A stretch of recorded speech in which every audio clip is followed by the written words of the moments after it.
Margaret, I think we had a very good 2-day meeting. I would believe that so it would be an extra 100% from where we are now.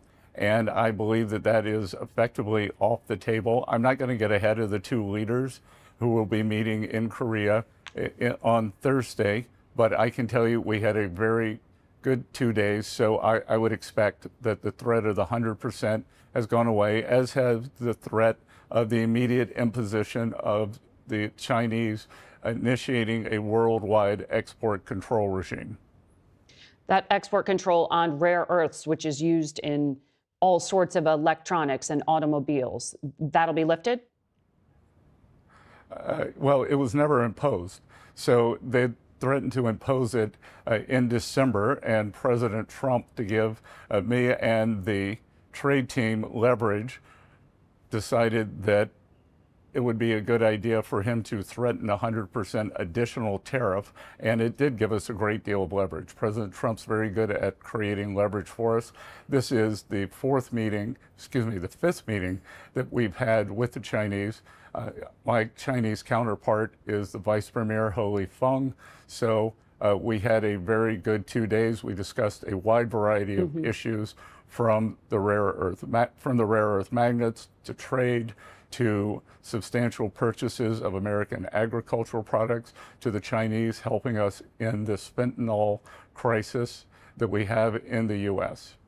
On the purchases of American goods, American farmers have been hit hard by China's boycott of American soybeans that went into place after the tariff war began here. The administration's pumping at least $3 billion in financial aid to farmers to help make them whole, or at least offset the pain.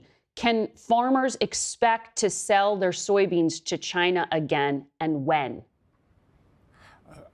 Margaret, I'm not going to give you the details here, but I can tell you that the soybean farmers are going to be extremely happy with this deal for this year and for the coming years.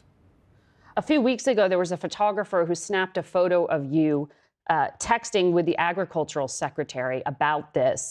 She indicated concern about the unintended damage to American farmers from the U.S. financial lifeline being given to Argentina, because that country was able to sell more to China. That gave Beijing leverage over the United States. Is that leverage still a problem today?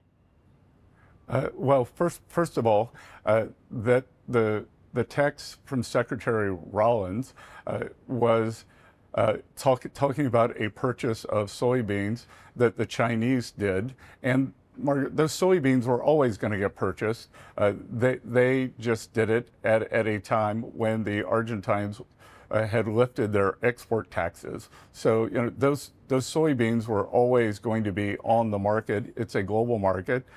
The three leading suppliers are Brazil, Argentina, and the U.S. And I believe that we have brought the market back into equilibrium, and I believe that the Chinese will be making substantial purchases again. So you dispute the idea that America hurt itself by giving this $20 billion lifeline to Argentina. Can you guarantee Americans they'll be made whole on that? Margaret, I can tell you that the Exchange Stabilization Fund has never lost money. It will not lose money this time.